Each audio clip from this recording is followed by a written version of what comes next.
Assalamualaikum warahmatullahi wabarakatuh dan salam sejahtera. Hari ini Dr. Supu Pokped nak membebel tentang urinary tract infection di kalangan kanak-kanak atau kita panggil jangkitan kuman di kencing ataupun bahasa mudah kita panggil kencing kotor.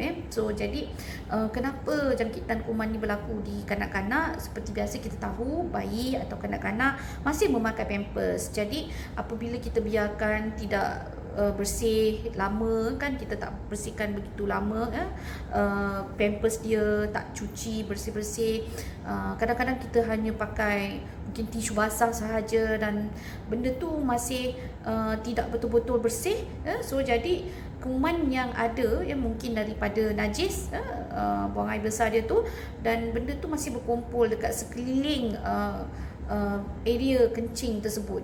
So jadi apabila terjadi macam ini, so jadi kita boleh kata risiko tu tinggilah di kalangan, pertama kepada bayi lelaki atau kanak-kanak lelaki yang belum disunatkan lagi. Risiko ini bertambah lebih tinggi daripada kanak-kanak perempuan, So jadi risiko kalau kanak-kanak perempuan lebih kurang dalam 7.5% macam tu, tapi kepada kanak lelaki kadang-kadang sampai 20%.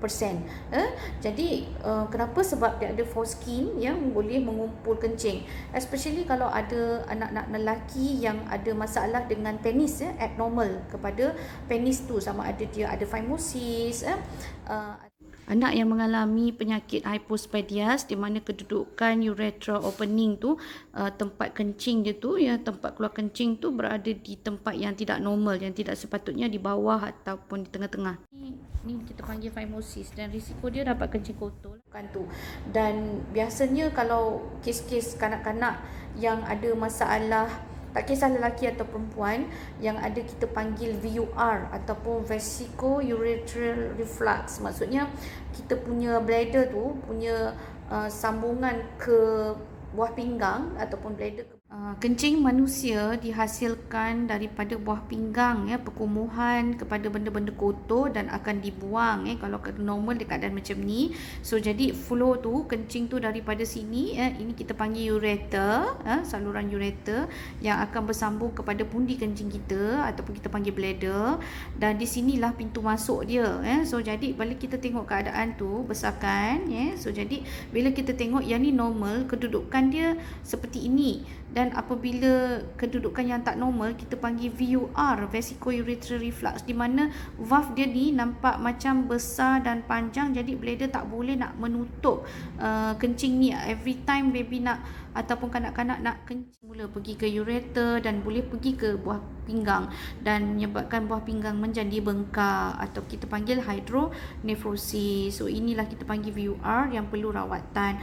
Ada juga kes-kes yang dimana kita panggil PUV ataupun PUV ni adalah posterior urethral valve, selalu berlaku kepada kanak-kanak lelaki di mana peletakan urethral valve tu dekat sini tidak normal sehingga menyebabkan kencing tidak keluar dengan baik, dan biasanya bayi seperti ini dia tidak normal, berat tak naik. Kalau di kalangan kanak-kanak, ramai ibu tak tahu apakah gejala yang dialami oleh kanak-kanak ini yang mengalami masalah jangkitan kuman di kencing, ataupun kita panggil kencing kotor. So jadi apakah tanda-tanda kanak-kanak mengalami masalah kencing kotor ini?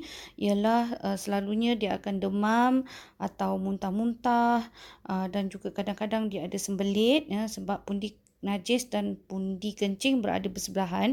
Jadi apabila dia sakit kencingnya, dia cuba menahan najisnya keluar dan menyebabkan sembelit lah.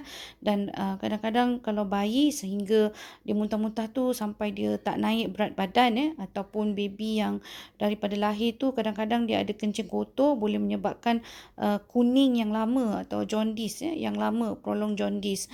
Dan kalau setengah budak yang besar, dia boleh mengadu sakit perutnya di bahagian kita panggil suprapubic sehingga ke pusatnya, dan dia akan juga mengalami masalah kencingnya sedikit-sedikit, tidak lawas, dan selalunya kencing itu kadang-kadang berwarna sangat terbit, ataupun kita panggil dia cloudy, atau sangat pekat, dan juga warna tea coloured urine.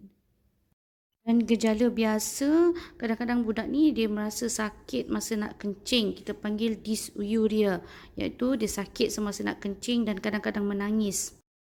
Dia macam bengkok-bengkok ataupun dia akan mengadulah sakit kalau yang dah besar mengadu sakit, kalau yang baby tu macam menangis je, cranky so jadi ini kadang-kadang demam yang tidak dikenal pasti puncanya, tak ada batuk, tak ada sesama semua, tapi demam memanjang atau on off macam tu.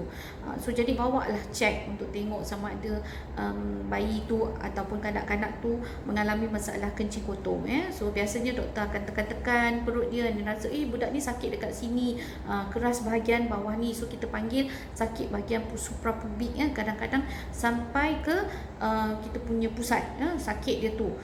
So jadi kena pastikan doktor yang merawat untuk merawat kencing kotor.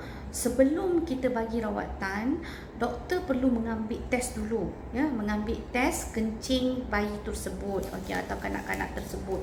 The best is kencing awal pagi. Sebab tu kalau kita suruh parents ambil kencing awal pagi lah kalau dekat dalam ward kan. Tapi kalau dekat klinik biasa kita ambil je lah, tak kisah waktu bila pun. Biasanya sama ada kalau budak yang dah besar sikit, kita suruh dia pancut kencing tu dekat dalam botol ni, tapi kena bersihkan dulu, lepas tu baru suruh dia kencing dekat dalam botol ni. Tapi cara kencing tu first dia buka, kita buka dia punya pampers ataupun dia kencing tu, masa dia nak kencing, masa dia pancut tu jangan terus ambil, maksudnya tunggu midstream urine, maksudnya dah pancut lepas tu baru masukkan, maksudnya yang tengah-tengah tu.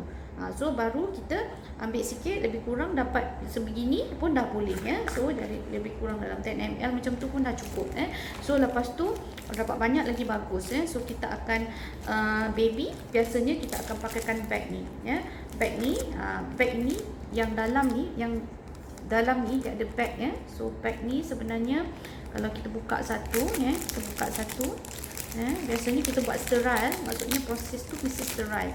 So jadi ini dah tak sterile sebab kita dah buka, tapi doktor nak tunjuk actually yang ni kita letakkan dekat bahagian tempat bukaan kencingnya, dan baby tu kita panggil urinary collector so jadi dia akan kencing dekat dalam ni. Biasanya doktor suruh mak akan letak bayi tu dalam keadaan tegak. Bila dah pasang ni mesti duduk dalam keadaan tegak supaya kencing dia follow gravity lah dan senang nak masukkan kencing dekat dalam tu. Pastikan buat.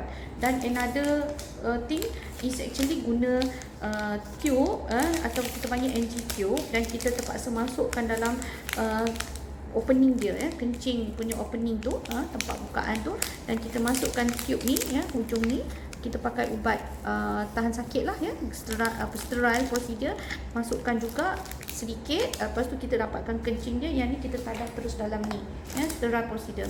So jadi, dan yang keempat yang selalu kita paling best buat sebab result dia memang accurate sangat-sangat, tapi agak invasive, maksudnya agak menyakitkan, di mana kita gunakan needle pakai syringe needle, dan undi kencing anak tu dekat atas tu kita rasa lebih kurang dalam satu jari atas daripada area tempat kencing dia tu kan ada kita panggil inguinal region atas tu kita tekan ada bladder, lepas tu kat situ kita cocok sikit, and then kita tarik kencing dia. Ini kepada orang doktor lah, pakai yang berpengalaman. Kalau tak, ini pun okey untuk dapatkan kencing yang baik lah. Tapi tak kisah, yang penting kita mesti ambil kencing tersebut.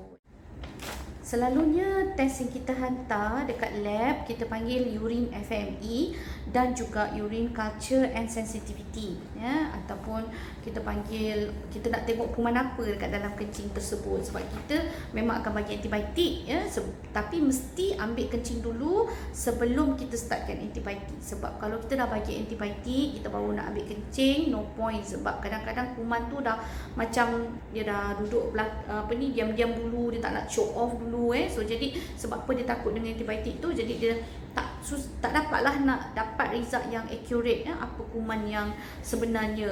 So jadi kebanyakannya disebabkan oleh bakteria. So jadi bakteria yang biasa tu kita panggil E. coli so macam doktor banyaklah dapat kes dekat klinik ni Klebsiella lah, E. coli lah, benda pelik-pelik pun ada so jadi banyak sangat kuman. Jadi biasanya kita send untuk beberapa test urine FME ni, kita tengok apa dalam ni. Tengok So, kita hantar ya. So jadi daripada sini kita nampak chemistry lah kita urine FME ni, nitrate dia positif, leukosit dia positif. Maksud dah confirm dia kencing kotor, dan result yang keluar untuk culture kita tengok kuman apa adalah Klebsiella ya. So dekat Klebsiella kita panggil sensitivity lah Sensitivity ni kita tengok kuman ni sebenarnya boleh mati tak dengan kuman. Kalau dengan kita bagi ampicillin tak matilah sebab R ni resistant. Kalau S ni susceptible, maksudnya kalau kita bagi kuman yang kita bagi antibiotik ceftriaxone pada kuman ni, okey, dia mati.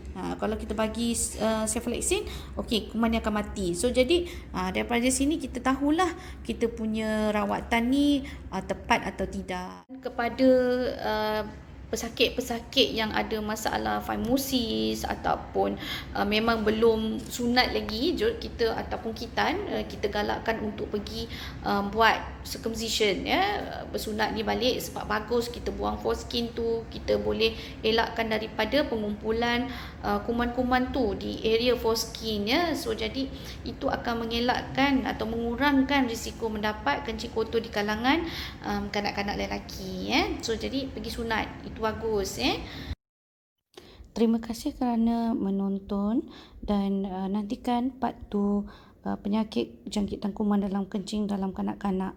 So sila like, share dan subscribe.